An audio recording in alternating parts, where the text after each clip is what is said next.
नमस्कार दोस्तों, lady walk production में आपका स्वागत है।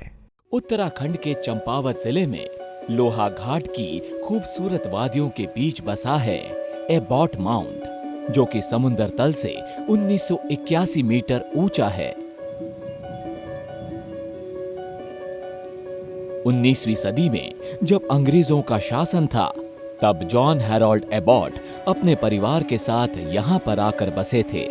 मिस्टर एबॉट के नाम से ही यहाँ का नाम एबॉट माउंट पड़ा। इसके बारे में बोला जाता है कि एबॉट माउंट जो है लगभग 19वीं शताब्दी में एक यहाँ पर अंग्रेज आए थे जिनका नाम था जॉन हैरोल्ड एबॉट। उनके द्वारा ये बसाया गया था। 1942 में एबॉट की धर्मपत्नी की मृत्यु हो गई थी। मिस्टर एबॉट ने अपनी पत्नी की याद में यहाँ पर एक चर्च का निर्माण करवाया।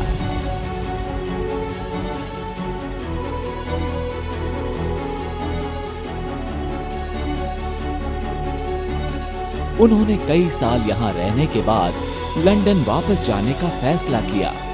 जाने से पहले वो अपने बंगलों को बेचने के बजाय एक चैरिटेबल ट्रस्ट को दान कर देते हैं। वो चाहते थे कि यहाँ पर एक हॉस्पिटल का निर्माण हो जिससे गांव वालों का अच्छे से इलाज हो सके।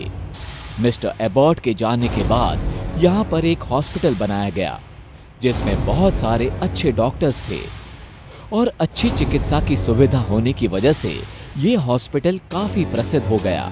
इस हॉस्पिटल में लोग बहुत दूर से अपना इलाज कराने आते थे। यहाँ पर अक्सर डॉक्टर्स की बदली होती रहती थी। कुछ समय बाद यहाँ एक डॉक्टर आए जिनका नाम था डॉक्टर मॉरिस। कहते हैं कि डॉक्टर मॉरिस के हाथों में जादू था। वो मरते हुए मरीज को भी बचा लेते थे। थोड़े ही समय में डॉक्टर मॉरिस काफी मशहूर हो गए। एबॉट माउंट में आए उसके बाद एक साइंटिस्ट आए रिसर्च करने के लिए जिनका नाम डॉक्टर मॉरिस था।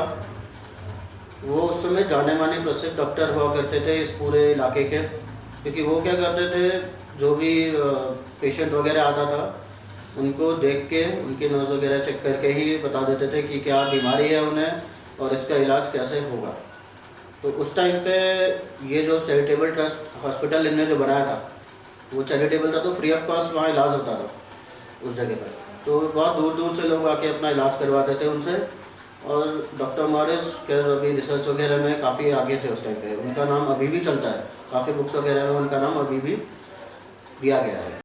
लोग कहते हैं कि डॉक्टर मॉरिस मरीज को देखकर ही उसकी भविष्यवाणी कर देते थे कि ये मरीज कब और किस समय मरेगा। और ऐसे ही डॉक्टर मॉरिस के कहे अनुसार मरीज की मृत्यु हो जाती थी। धीरे धीरे मरीजों की मौत की संख्या बढ़ने लग गई। बहुत समय तक ये सब चलता रहा। फिर एक दिन डॉक्टर मॉरिस का ट्रांसफर हो गया और डॉक्टर मॉरिस की जगह दूसरे डॉक्टर्स आ गए। उन्हें डॉक्टर मॉरिस की भविष्यवाणी वाली बात पता चली तो वो भी हैरान हो गए और इस बात को जानने के लिए रिसर्च करने लगे, जिससे उन्हें ये पता चला कि डॉक्टर मॉरिस कोई भविष्यवाणी नहीं करते थे। वो उन मरीजों के साथ रिसर्च किया करते थे कि जीवन और मृत्यु के बीच में क्या होता है, और अक्सर रिसर्च के दौरान ही मरीज की मृत्यु हो जाती थी। और उसके बाद डॉक्टर मॉरिस मृत मरीजों को दफना देते थे। डॉक्टर मॉरिस जिस जगह रिसर्च किया करते थे उस जगह को लोग मुक्ति कोठरी के नाम से भी जानते थे। लोगों का कहना है कि जो भी मरीज मुक्ति कोठरी में गया वो मरीज दोबारा जिंदा वापस नहीं आया। डॉक्टर मॉरिस के यहाँ से जाने के बाद जब विदेश से बाकी डॉक्टर लोग आए तो उनने पता लगाने की कोशिश करी कि डॉक्टर मॉरिस ऐसा क्या करता था वो उनकी भविष्यवाणी के लिए।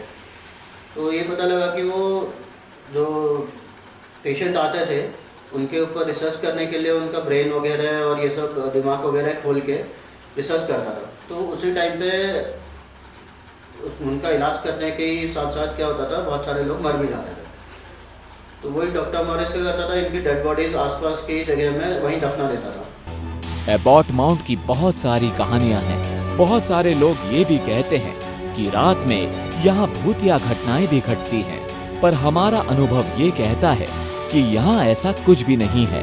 और इस जगह के बारे में बहुत सारी अफवाहें फैली हुई हैं। यहाँ पर लोग बोलते हैं कि यहाँ प्रेत आत्माएं दिखाई देती हैं और इस तरह का डरावनी जगह है, लेकिन हमें ऐसा कुछ नहीं लगता, क्योंकि यहाँ पे बहुत लोग घूमने आते हैं और हर दिन यहाँ पे बहुत लोगों का जमावड़ा लगा रहता है। विशेषकर जैसे कि कोई फेस्टिवल होता है, 31 हो या कोई हमारा जो तीज त्यौहार होते हैं, तो उस दौर में यहाँ बहुत सारे लोग घूमने आते हैं। अभी आज की डेट में वहाँ पर नाइट में कैंपिंग वगैरह लोग करते हैं, बहुत कुछ उधर रहता है, तो उधर भूत वाला तो ऐसा कोई सीन है नहीं का। चर्च के पास पर्यटकों के लिए आवास भी बने हैं और वहाँ अक्सर पर्यटकों का जमावड़ा लगा रहता है। आपको ये एपिसोड कैसा लगा कमेंट करके जरूर बताइएगा और ऐसी ही दिलचस्प कहानियों के लिए सब्सक्राइब कीजिए लेडी वॉक प्रोडक्शन को।